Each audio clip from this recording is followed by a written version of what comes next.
नमस्कार माझे प्रिय मित्र, बंधू आणि भगिनींनो. मी natural science researcher Shri Sachin Kumar Puri बोलतो. भरपूर लोकांना पहिल्यापासून एक सवय आहे, रात्री झोपताना तारे मोजण्याची. अवकाश कसं आहे याबद्दल उत्सुकता वाटते. का ब्रह्मांड कसं आहे आपलं, पृथ्वीची रचना कशी आहे आणि ग्रह कसे आहे, तारे कसे, भरपूर उत्सुकता वाटते. त्याचबरोबर ॲस्ट्रोलॉजी संबंधी पण उत्सुकता वाटते की ही खरं आहे का खोटं आहे.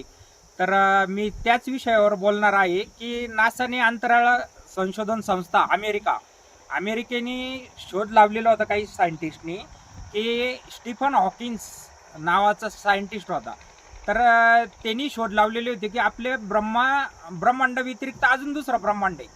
तर ते खरं आहे, त्यांनी जी थिअरी मांडली ती खरी आहे. आणि निसर्गाचे काही गूढ रहस्य आहे ते आजपर्यंत आपल्याला सर्वसामान्य माणूस असो, सायंटिस्ट असो, कोणी असो, इंजिनियर्स असो, कोणी असो, आजपर्यंत उलगडता आलेले नाही. जसं की जन्म कसा होतो आणि मृत्यू कसा होतो आणि मेल्यानंतर माणूस जातो कुठं, हे आजपर्यंत कोणत्याही सायंटिस्टला सिद्ध करता आलेलं नाही. मग ही थोडक्यात निसर्गाची रचना आहे. निसर्गाच्या रचनेच्या बाहेर कोणाला जाता आलं नाही आणि गेलेलं पण नाही. आणि सर्वात मोठं म्हणजे का आपल्याला असं वाटतं आता नवीन नासाने नवीन पृथ्वीसारखा एक ग्रह आहे की केप्लर 22 म्हणून, का केप्लर 22नी सेम पृथ्वीसारखा आहे. आता तिथं आपल्यासारखे मनुष्य राहतात की काय, त्याच्यासाठी संशोधन चालू आहे. त्याच्यासाठी सॅटेलाईट पाठवली, उपग्रह पाठवलेला आहे. आणि जसे आपल्या पृथ्वीला ग्रह हे उपग्रह हे आपल्या पृथ्वीभोवती फिरतात, तसंच आपल्या पृथ्वीसोबतच अनेक असे ग्रह आहे तर त्यांच्या सभोवती फिरतात. एकच सूर्य नसून खूप अनंत सूर्य आहे की तिची आपण कल्पनाही करू शकत नाही आणि ते मोजूही शकत नाही. ही निसर्गाची उत्पत्ती ही शून्यातून झाली आणि शून्यातच जाऊन मिळणार. याचं पुनरुज्जीवन होणार आणि मरण होणार, पुन्हा पुनरुज्जीवन होणार, जन्म होणार, मरण होणार, जन्म होणार, मरण होणार, ही साखळी चालूच राहणार निसर्गाची, थोडक्यात सांगायचं म्हटलं तर. आपल्याला भरपूर स्टीफन हॉकिन्सनी भरपूर मोठमोठे सायंटिस्ट झाले अमेरिकेचे, रशियाचे, की त्यांनी भरपूर गूढ रहस्य उलगडून बघण्याचा प्रयत्न केला. परंतु आपल्या वेदामध्ये किंवा आपल्या जे पौराणिक इतिहास आहे त्याच्यामध्ये जर आपण डोकावून जर बघितलं तर 2000 पूर्वीची हिस्ट्री आज सांगितलेली आहे की त्या काळात यानंही नव्हतं आणि काहीही नव्हतं, संपर्क क्षेत्रही नव्हता.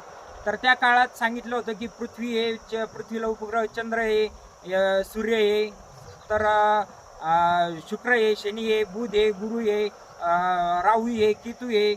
तर ॲक्च्युली हे ग्रह आपल्या पृथ्वीवरच आहे असं नाही.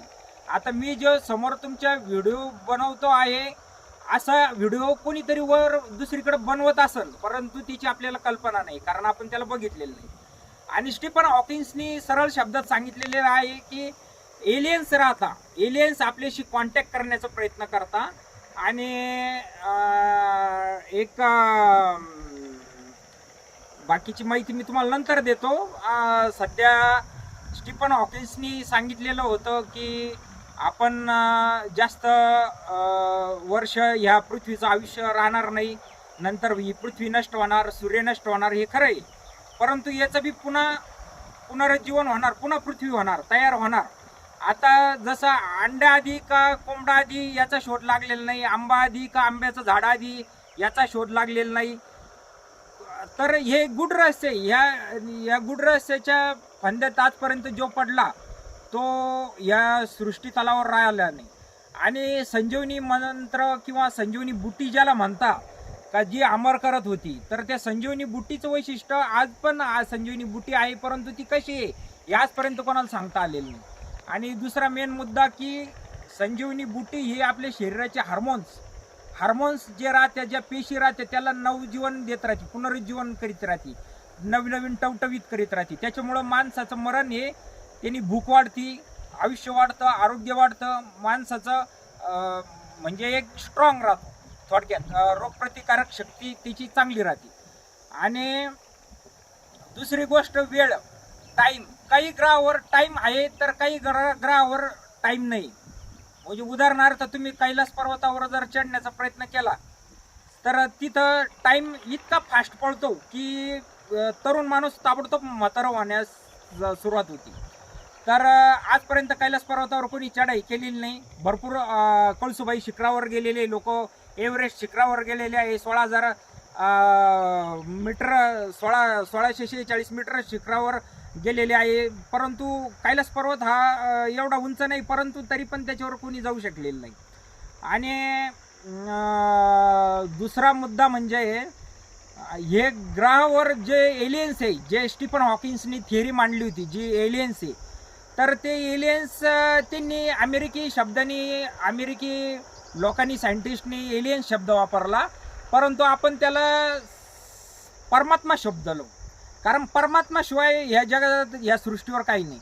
आणि परमात्मा आणि हा आपला आत्मा, तो परमात्मा आणि आत्मा हा एक मुलासारखा आहे आणि परमात्मा हा परमेश्वर हा पितासारखा आहे.